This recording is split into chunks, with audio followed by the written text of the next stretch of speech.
paz do Senhor Jesus, meus amados irmãos.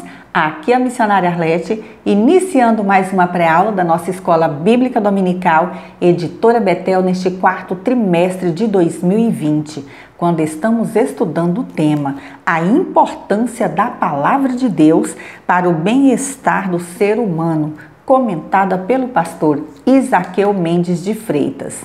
Graças damos ao Senhor nosso Deus por mais esta oportunidade que temos de estar aqui juntinhos para aprendermos a palavra do Senhor e retirarmos dela preciosas lições para a nossa vida. Mas antes de iniciarmos o comentário de hoje, vamos buscar a direção do Espírito Santo de Deus, o nosso professor por excelência. Grande e maravilhoso Deus, mais uma vez estamos aqui diante da Tua presença, Pai, para buscar de Ti a direção para este estudo nesta hora. Senhor, nos abençoe de uma forma especial e maravilhosa. Nos concede o entendimento da Tua palavra. Nos concede o discernimento espiritual para aprendermos o que precisamos para melhor Te servir. E nos concede também, Senhor, sabedoria e discernimento para entendermos as coisas deste mundo, as coisas que estão acontecendo e que vão acontecer, em nome de Jesus. Amém. Queridos irmãos, quero aqui agradecer mais uma vez pela sua companhia, pela sua participação neste canal, pedindo sempre que deixe aqui o seu like, se inscreva se você ainda não é inscrito, nos ajude a divulgar este trabalho, compartilhando esse vídeo em suas redes sociais e também com outros irmãos. Colabore também com seus comentários sobre esta lição estudada. E não se esqueça de sempre conferir se o sininho das notificações está devidamente ativado, para que você receba de primeira mão as nossas postagens.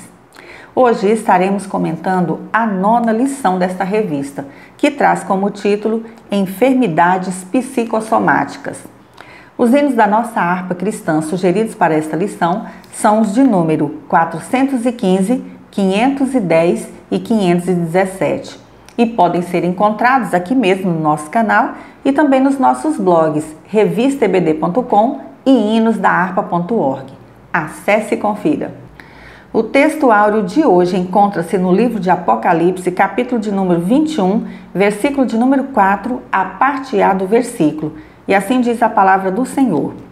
E Deus limpará de seus olhos toda lágrima, e não haverá mais morte, nem pranto, nem clamor, nem dor. A verdade aplicada de hoje nos diz que é importante que exista uma parceria entre família e igreja para identificação, tratamento e acompanhamento dos que sofrem diferentes doenças. Os textos de referência de hoje encontram-se no livro do profeta Isaías, capítulo de número 53 e o versículo 4, e Evangelho de Mateus, capítulo 10, versículos 5, 6, 7 e 8. E assim diz a palavra de Deus. Verdadeiramente, Ele tomou sobre si as nossas enfermidades e as nossas dores levou sobre si, e nós o reputamos por aflito, ferido de Deus e oprimido. Jesus enviou estes 12 e lhes ordenou, dizendo: Não ireis pelo caminho das gentes, nem entrareis em cidade de samaritanos, mas ide antes as ovelhas perdidas da casa de Israel. E indo, pregai dizendo: É chegado o reino dos céus. Curai os enfermos, limpai os leprosos, ressuscitai os mortos, expulsai os demônios. De graça recebestes, de graça dai. O primeiro objetivo desta lição é aprender a relação entre a doença e o pecado. A saúde é um bem precioso para todo ser humano. Deus não nos projetou para a doença e nem para a morte. Já vimos em lições anteriores que antes da queda, Adão e Eva desfrutavam de uma saúde perfeita e total comunhão com o Criador. E teriam continuado assim por toda a eternidade se não tivessem pecado. Porém, eles pecaram, desobedecendo a Deus, e as consequências vieram sobre eles e toda a sua descendência. Como o salário do pecado é a morte, conforme Romanos 6:23, Adão enfermou no corpo, na alma e no espírito, e passou isso para toda a raça humana. A enfermidade é uma consequência direta desse rompimento da relação entre Deus e a humanidade, e não deve ser confundida com a vontade do Todo-Poderoso. Hoje estudaremos sobre as doenças psicossomáticas, que são aquelas que se manifestam quando os desajustes do sistema emocional se transformam em doenças físicas. Quando alguém está com o sistema emocional abalado, possivelmente haverá reflexos no corpo.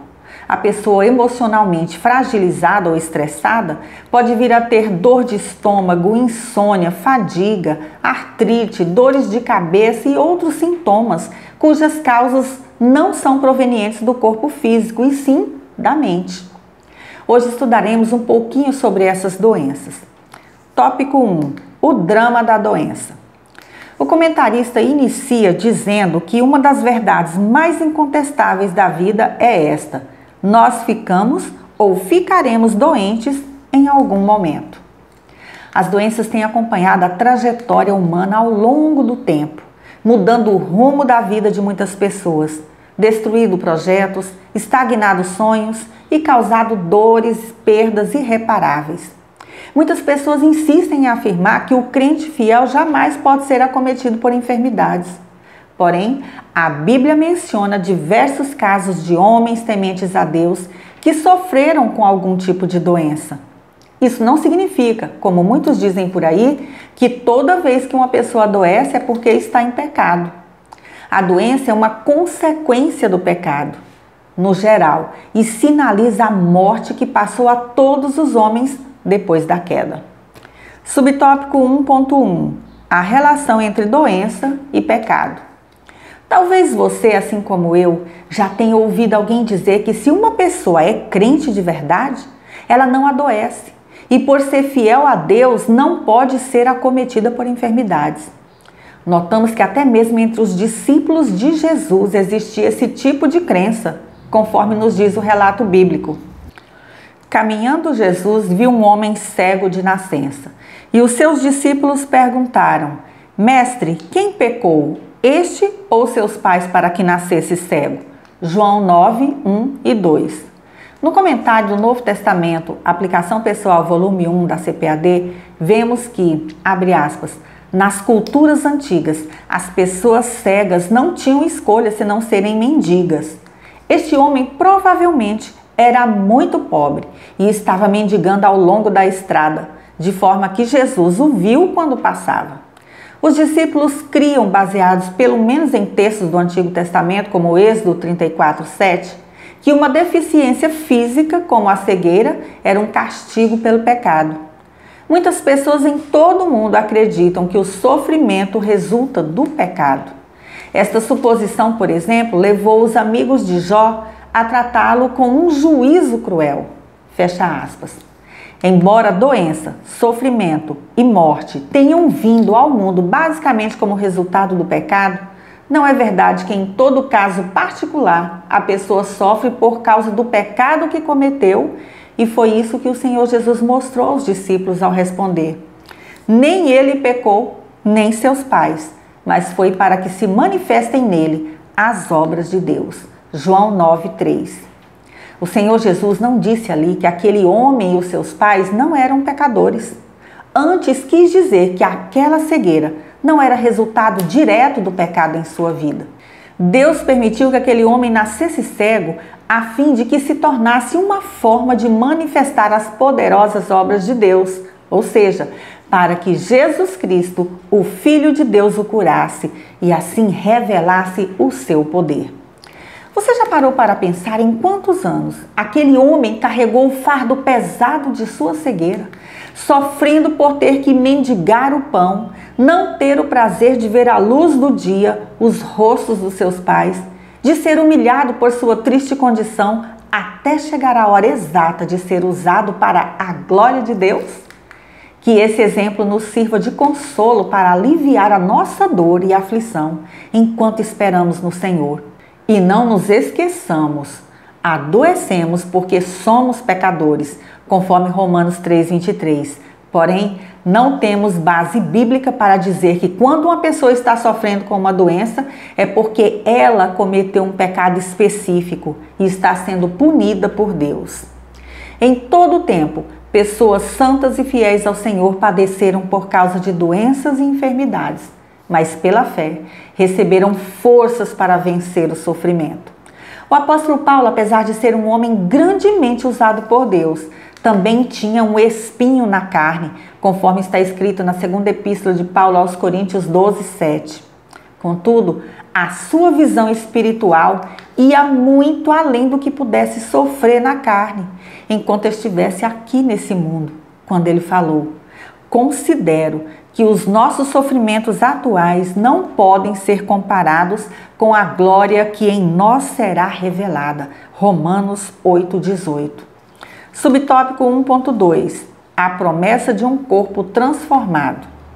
Ao contrário do que muitas igrejas pregam por aí, não nos tornamos isentos das enfermidades quando nos convertemos a Cristo, ou mesmo quando mantemos uma íntima comunhão com Ele.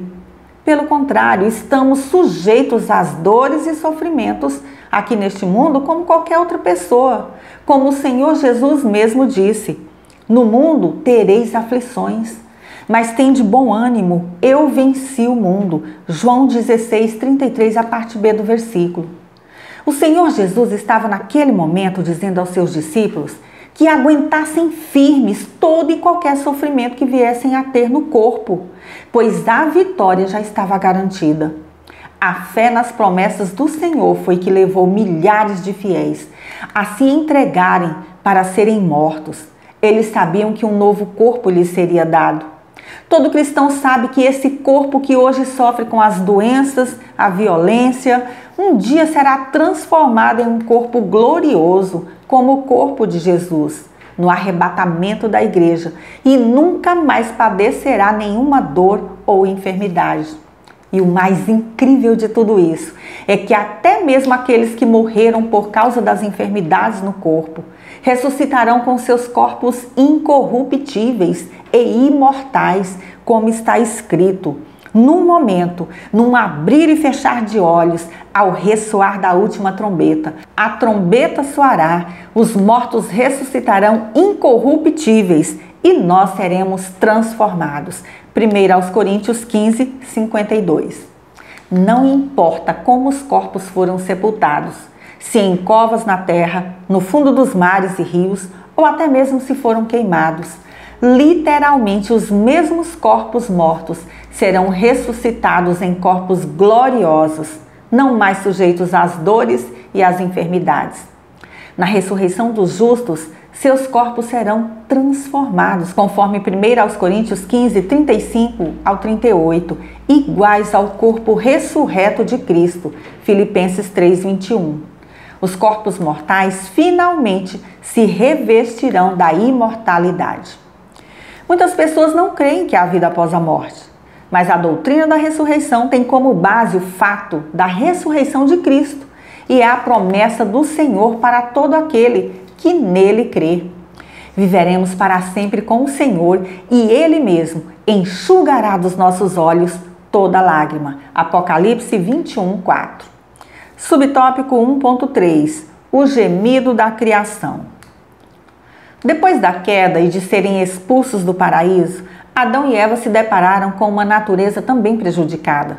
A terra passou a produzir espinhos e ervas daninhas, dificultando muito seu cultivo.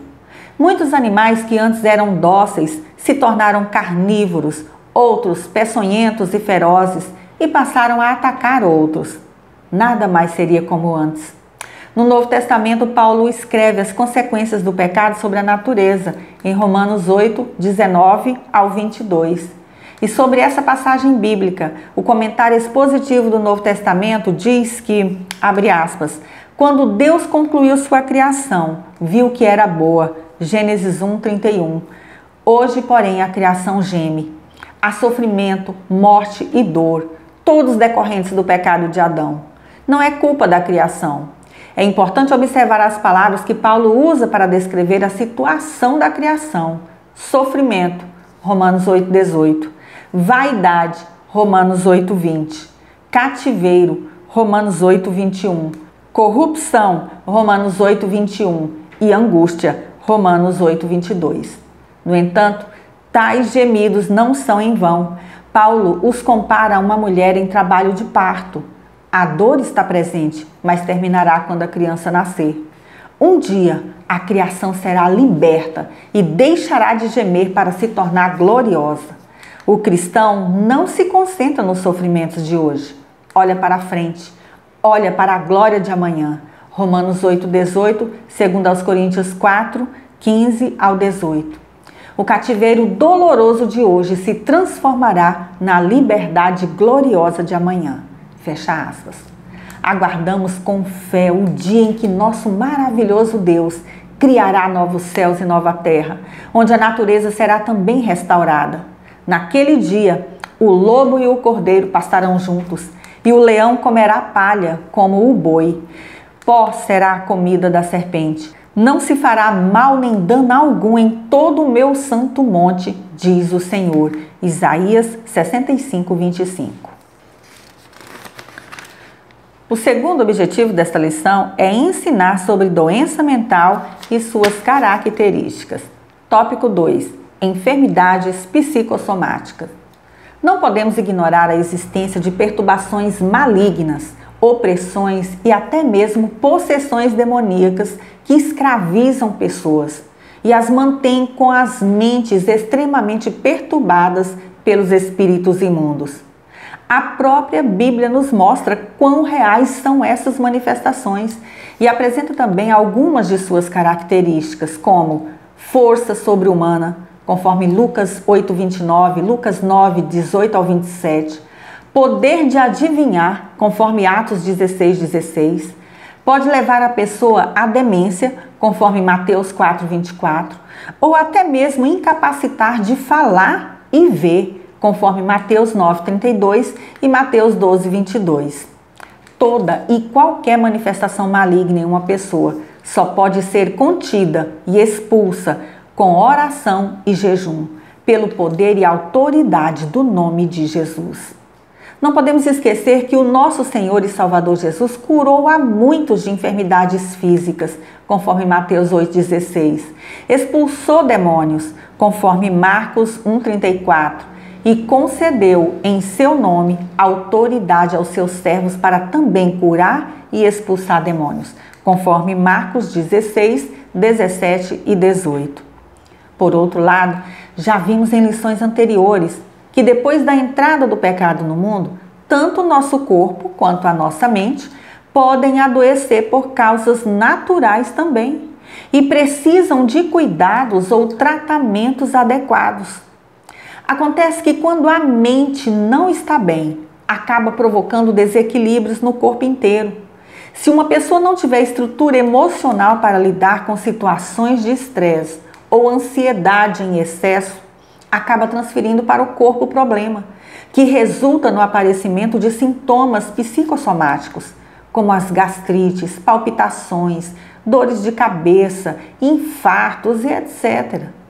De acordo com alguns estudos científicos, muitas doenças são causadas por problemas emocionais, tais como o medo, a inveja, a ira, a mágoa, o ódio e etc. Por outro lado, os estudos também apontam que os sentimentos de amor e perdão são preventivos contra as doenças mentais e emocionais. Muitas vezes nos confundimos e passamos anos tratando os sintomas de uma doença psicossomática, quando na verdade deveríamos ter tratado a causa dela para alcançarmos a cura. O comentarista nos chama a atenção nesse tópico para a real existência das doenças mentais e a necessidade de serem tratadas, sendo um equívoco achar que as mesmas são apenas manifestações espirituais. Subtópico 2.1: a doença mental e o preconceito. É muito comum vermos a resistência das pessoas em admitir ou falar que tem alguma doença mental, por medo de sofrerem algum tipo de constrangimento. Ao abordar o preconceito tão frequente com relação às doenças mentais, o comentarista diz aqui que admitimos que alguém sofra de diabetes ou apresente um problema cardíaco, mas relutamos em aceitar os sintomas das doenças mentais. Se os sintomas surgem em nós, tendemos a negá-los. Se surgem nas pessoas que estão à nossa volta, tendemos a fazer os mais diversos julgamentos. Muitos aceitariam tomar remédios durante toda a vida para tratar problemas como hipertensão, diabetes, mas se recusam a tomar a medicação para o tratamento da mente quando é necessário, complicando ainda mais a sua situação. A própria negação de uma doença mental mostra o preconceito de quem sofre com ela. E isso pode ser extremamente prejudicial no diagnóstico precoce para um tratamento adequado, podendo prejudicar seriamente tanto a pessoa doente quanto os seus familiares e outras pessoas de sua convivência. Estudos recentes publicados no periódico inglês The Lancet, um dos mais importantes jornais médicos do mundo, mostra que 19% dos anos perdidos em razão de doenças crônicas no Brasil são consequência de transtornos mentais. Essas doenças roubam mais tempo de trabalho e qualidade de vida dos brasileiros do que as doenças cardíacas, diabetes ou câncer. Por isso, não devemos ter vergonha de admitir quando estamos doentes, nem tampouco sermos preconceituosos com as pessoas que sofrem de alguma doença mental. Antes, devemos buscar a ajuda necessária e lançar sobre Cristo toda a nossa ansiedade, conforme está escrito em 1 Pedro 5,7, crendo no que Ele nos diz na sua palavra. E a paz de Deus, que excede todo entendimento, guardará o vosso coração e a vossa mente em Cristo Jesus. Filipenses 4:7. Subtópico 2.2. As características da doença mental. Nesse subtópico, o comentarista apresenta as características das doenças mentais, sendo elas o sofrimento com altos níveis de ansiedade, depressão e outras perturbações, a incapacidade da pessoa para trabalhar e se relacionar com os outros, comportamentos que fogem das normas sociais ou dos padrões considerados normais e a infelicidade que provoca a tristeza e a insatisfação com a vida. Todas essas características podem ser amenizadas e a doença até curada com um tratamento adequado, tanto psicológico quanto o espiritual.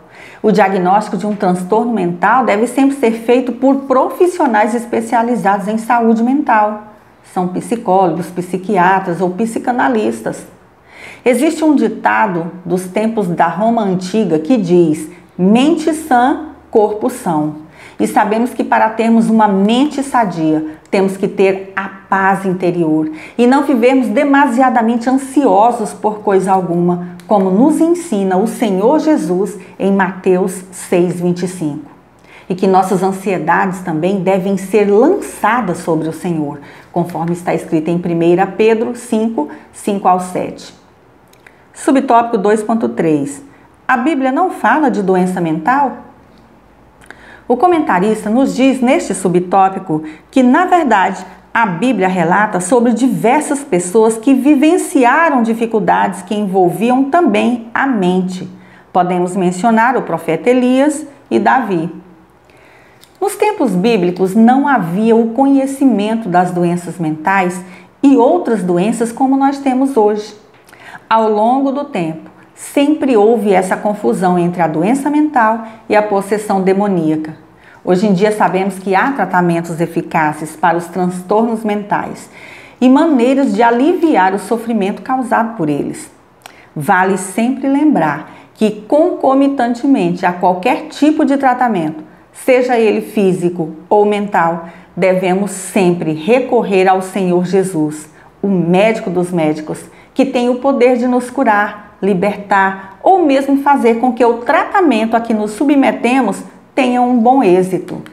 O terceiro objetivo desta lição é falar sobre esquizofrenia e o papel da igreja neste quadro. Tópico 3. O drama da esquizofrenia. Como já vimos, nem toda doença mental é grave ou incapacitante, e a maioria delas tem tratamento e cura através das medicações e terapias corretas. Só que isso não acontece com quem sofre com a esquizofrenia. Um transtorno que afeta a sensibilidade de uma pessoa e a sua capacidade de interagir com as outras. Subtópico 3.1. A esquizofrenia é uma das mais graves doenças mentais. O termo esquizofrenia vem do latim esquizo, que significa cisão, e frenia, que significa mente. Foi usado em 1911 por um psiquiatra suíço, Eugen Bleuler, para definir uma doença psíquica caracterizada basicamente pela cisão ou divisão do pensamento, do afeto, da vontade e do sentimento subjetivo da personalidade. Descreve uma mente seriamente perturbada, em que as ideias e o comportamento perdem o contato com a realidade. É uma doença crônica e complexa e que exige tratamento por toda a vida. O comentarista nos traz a informação de que, inicialmente, ela foi chamada de demência precoce, pois pensava-se que era um tipo de senilidade, confusão mental e perda da consciência experimentada por pessoas de muita idade, que acometia pessoas jovens.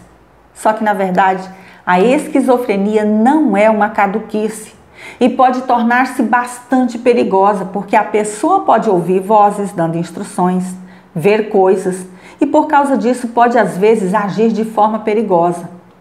O bom senso e o controle de emoções são afetados.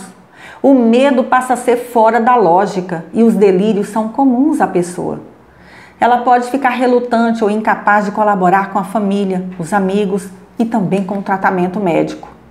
Não se sabe ao certo o que pode provocar essa doença, mas os estudos apontam para causas genéticas, biológicas e neurológicas, e por isso temos que ficar atentos quando percebemos qualquer desses sintomas em alguém, pois precisa de auxílio médico urgente. Apesar da esquizofrenia ser uma doença real e precisar de remédios para controlar, devemos lembrar que, como em qualquer outro tipo de enfermidade, o inimigo pode encontrar brechas para perturbar e influenciar a pessoa, e por isso jamais podemos deixar do cuidado espiritual, procurando sempre manter a comunhão com Deus, com a igreja e com a família. Tanto a pessoa com esquizofrenia quanto a sua família precisam muito do apoio da igreja e do aconselhamento pastoral. Subtópico 3.2. Quando surge a esquizofrenia? Estudos mostram que a esquizofrenia é uma doença grave e pode desenvolver-se gradualmente, tão lentamente que nem o paciente nem as pessoas próximas percebem que algo vai errado, a não ser quando os comportamentos mais estranhos se manifestam. Buscar ajuda médica logo no início e não deixar de tomar os remédios ou abandonar o tratamento é extremamente necessário. Por outro lado, há pacientes que desenvolvem esquizofrenia rapidamente, em questão de poucas semanas ou mesmo de dias. A pessoa muda seu comportamento e entra no mundo esquizofrênico, o que geralmente alarma e assusta muito os seus parentes. O comentarista nos traz a informação de que, de modo geral, a esquizofrenia surge no final da adolescência e no começo da vida adulta, entre 16 a 30 anos aproximadamente, embora seja possível o surgimento em idade mais avançada, não é a regra. Subtópico 3.3. A igreja diante da esquizofrenia. Como já dissemos anteriormente, houve época em que a loucura e as psicoses eram consideradas como possessão demoníaca. Doentes e seus familiares sofreram com esses tipos de diagnósticos por pessoas que não tinham o mínimo de conhecimento científico nem sobre essas doenças e eram até excluídos da sociedade. Por isso é tão importante que hoje tenhamos essas informações para podermos acolher e ajudar aos que sofrem com esse mal e não excluí-los das nossas igrejas. O Senhor Jesus nos deixou esse exemplo. Ele jamais deixou de ouvir alguém que clamava por socorro ou de ajudar e curar os enfermos, libertar pessoas possessas e aliviar o sofrimento. Tanto o esquizofrênico quanto os seus familiares precisam de Jesus, assim como eu e você. O convite do Mestre amado é para os que não estão conseguindo mais suportar o pesado fardo do pecado ou do sofrimento. Vinde a mim, todos os que estáis cansados e sobrecarregados, e eu vos aliviarei. Mateus 11, 28. O Senhor Jesus Cristo não faz acepção de pessoas, como muitas vezes nós fazemos. Pelo contrário, Ele nos ama e nos quer bem. Ele cuida de cada um e deseja que também nos amemos e cuidemos uns dos outros, pois todos nós estamos sujeitos a sofrermos algum tipo de doença, seja ela física ou mental. A Igreja do Senhor é o ambiente mais acolhedor que podemos encontrar na hora em que estamos passando por algum tipo de sofrimento ou de provação. Além da comunhão com Deus, tão essencial nesses momentos, a comunhão com os irmãos e o cuidado pastoral também nos ajuda a fortalecermos na fé. Para concluir, hoje não é possível viver sem doenças físicas e mentais. Chegará o dia em que não mais experimentaremos este drama. Enquanto este dia não chega, nós devemos, como cristãos, compreender que as doenças psicossomáticas podem surgir na vida das pessoas e das famílias, inclusive nas nossas. Convidamos você, meu irmão ou irmã em Cristo, a visitar o blog revistaebd.com. Baixe ali os slides referentes a esta lição, ouça os 3 hinos da harpa cristã que foram sugeridos pela revista e também acesse os demais comentários. O nosso blog hinosdaharpa.org também está aguardando a sua visita. Ali estamos disponibilizando os hinos da nossa harpa cristã com cifras, partituras e biografias dos seus autores. Os links de acesso estão aqui abaixo na descrição do vídeo. Agradeço pela sua companhia. Se você gostou desta pré-aula, inscreva-se em nosso canal, deixe aqui o seu like para que possamos subir de relevância no YouTube, deixe também o seu comentário e contribua com a divulgação deste trabalho, compartilhando este vídeo com outros irmãos e também nas suas redes sociais. Que Deus em Cristo Jesus continue te abençoando grandemente. Fique na graça e na paz do nosso Senhor e Salvador Jesus Cristo. E até a nossa próxima pré-aula, se Deus assim nos permitir.